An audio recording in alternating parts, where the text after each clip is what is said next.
Hello everyone, welcome to Zoom in China Tea Time. I'm Simone Gao. Billionaire investor, main proponent of globalism, and a frequent critic of Xi Jinping's regime, George Soros, spoke out again on Monday.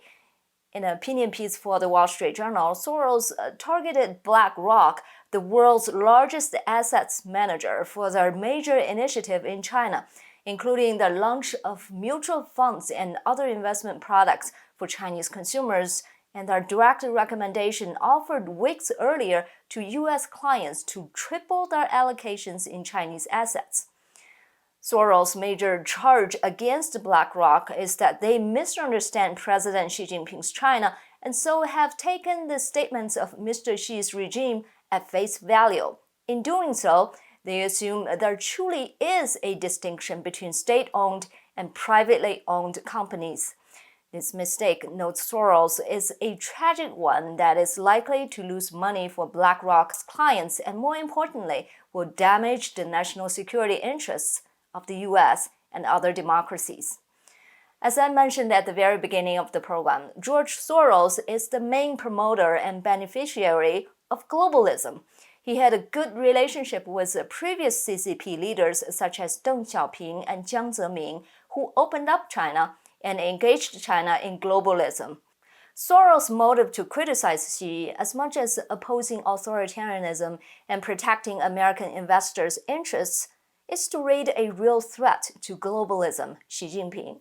This explains his sudden barrage of attacks against Xi while he kept silent over the years when Wall Street invested heavily in China. The globalists saw Donald Trump as a major enemy in the past 4 years. Now, Trump is gone, but there comes a Xi Jinping who is worse than Trump. He is going to shut the door of China. This cannot be tolerated. Nevertheless, I agree with his critique of Xi Jinping. So let's go back to BlackRock. BlackRock responded on Wednesday, arguing that the United States and China have a large and complex economic relationship. Through our investment activity, U.S.-based assets managers and other financial institutions contribute to the economic interconnectedness of the world's two largest economies. And if it is interconnectedness thereafter, BlackRock is in deep. They are the only foreign-owned business the Chinese government has approved to operate a wholly owned company in China's mutual fund industry. That approval being granted in June of this year, their first fund in China launched after they raised $1.03 billion from more than 111,000 investors. And in a time of increasing distrust between these two economic superpowers. We might be able to view that as a bridge between nations if not for BlackRock's other investment activities. After the Vanguard Group returned $21 billion in assets they managed for Chinese government clients, including $10 billion each for China's State Administration of Foreign Exchange and the China Investment Corp, Sovereign Wealth Fund, and $1 billion for the National Pension Fund. The bulk of those investments were expected to be transferred to BlackRock. For an American company to have this kind of access, not just to Chinese citizens' investment, but also to Chinese state-owned assets, it's not just interconnected, it is unprecedented. In their focus on interconnection between the companies, BlackRock doesn't dispel Soros' point, they prove it, to suggest that a mutually beneficial relationship can be built within Xi Jinping's China is to assume his regime operates in ways similar to his predecessors, and that misunderstands Xi Jinping.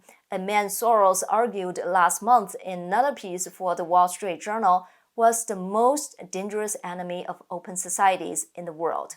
It also ignores Xi's vision for his leadership and legacy, a vision that requires a direct march towards dictatorship. The threat posed by China is not a result of the Chinese people themselves, nor is it a direct threat by all members of the CCP. As a recent publication by the Atlantic Council noted, China, under all 5 of its post-Mao leaders prior to Xi, was able to work with the U.S. The threat is Xi Jinping and his inner circle, strengthened and protected by their personal military, the PLA. And that threat is a threat to all, both outside and inside of China. In the mind of Xi, the prior regimes were weak, too willing to pander to the ways of the Western world, ways that, in his thinking, would lead to a loss of legitimacy for their one-party rule system. To Xi, this shift was inexcusable, especially in the leadership of Deng Xiaoping, the man who had banished Xi's father from his position as vice premier for disloyalty, leading to a time of social castigation for the Xi family and eventually a 7-year reform for Xi Jinping himself, much of which was spent in doing farm labor and living in a cave in the Shanxi region, at one point going months without meat for nourishment. What Xi took from those years were an aversion to any sign of weakness, an extremist view of the need for nationalism, and a mission to undo what Deng had designed. Deng saw opportunities to work with the more developed Western world rather than being staunchly opposed to Western systems. Deng believed China could rise within them and then surpass them. Because of that belief, Deng ushered in membership for China in the World Trade Organization in 2001, leading to the unprecedented growth Xi would later inherit. With that growth, Xi inherited a people accustomed to it.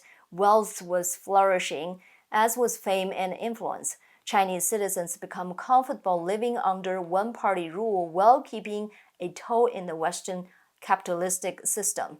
So the likelihood that Chinese citizens, and especially the economically elite, would fall in line with Xi's proposal to undo Deng's social and business structures and thus his gains was slim, a fact Xi was aware of when he came to power in 2012. Knowing his mission would be met with resistance, especially from those who had benefited from Deng's system, he knew he would need more than the 2 5-year terms allotted him under the current system. He knew he needed the power and the permanence of a dictatorship. And that is exactly the path Xi is pursuing. In perhaps his most poignant point, George Soros argues that Mr. Xi realized that he needs to remain the undisputable leader to accomplish what he considers his life's mission. He intends to overstep the term limits established by Deng, which governed the succession of Mr. Xi's 2 predecessors, Hu Jintao and Jiang Zemin. And because many of the political class and business elites are liable to oppose Mr. Xi, he must prevent them from uniting against him. Thus, his first task is to bring to heel anyone who is rich enough to exercise independent power. We have seen that strategy play out with increasing fervor as the threats of 2022 draws nearer, where a hallmark of Deng Xiaoping's leadership was the opportunity for China's communist system to incorporate a market orientation where state-owned companies could exist alongside private enterprise. Xi has recognized the power and influence of public companies and wealthy investors, the kind of influence that could dismantle his regime and destroy his mission. To be fair, Xi does not intend to get rid of the market economy altogether. He needs the livelihood of capitalism to keep the Chinese economy going. Only he is putting the market economy under a structure the party designs and dominates. So Xi attacked first, and for a while the world failed to notice until he canceled the IPO for Ant Group, a subsidiary of Alibaba, and its founder Jack Ma briefly went missing. Though Ma has resurfaced, his ongoing silence and his removal from the top spot at Alibaba have garnered international attention and concern. Then came Didi's disastrous IPO, followed by additional crackdowns, first on other US-listed Chinese companies, then on China's tech giants. The Wall Street Journal reported 4 leading companies, including Alibaba, Kuaishou Technology, Meituan, and Tencent, lost about 20% of their market capitalization in July because of these crackdowns. And also in July, China's Ministry of Industry and Information Technology announced a new 6-month campaign specifically to regulate internet companies. Alongside crackdowns on market offerings have come landmark fines, stripping these companies of the wealth they could otherwise use to challenge the regime. Alibaba was fined a record $2.8 billion in April for alleged anti-monopoly violations. The Chinese government is considering a $1.54 billion fine against Tencent for failing to properly report past acquisitions and investment, and they are currently considering unprecedented penalties against Didi that reportedly may exceed even the Alibaba fine. But the tech giants are not alone in those fines. Billionaire Sun Dang was recently persuaded by government officials to donate the bulk of his wealth to charity as he began an 18-year prison sentence, stripping wealth his family might have used to oppose Xi's regime in his absence. The same fate has awaited many of the wealthiest Chinese citizens. But money is not the only thing being seized by Xi. Entire companies are being stripped from funders and are now controlled by the Chinese government. In the case of Wu Xiaohui, who married a granddaughter of Deng Xiaoping, his Anbang Insurance Group was seized by the government in 2018. As Wu began his own 18-year prison sentence, and Xiao Jianhua had 9 subsidiaries under his umbrella company Tomorrow Group, seized in July of 2020. Those companies are said to be worth hundreds of billions of dollars.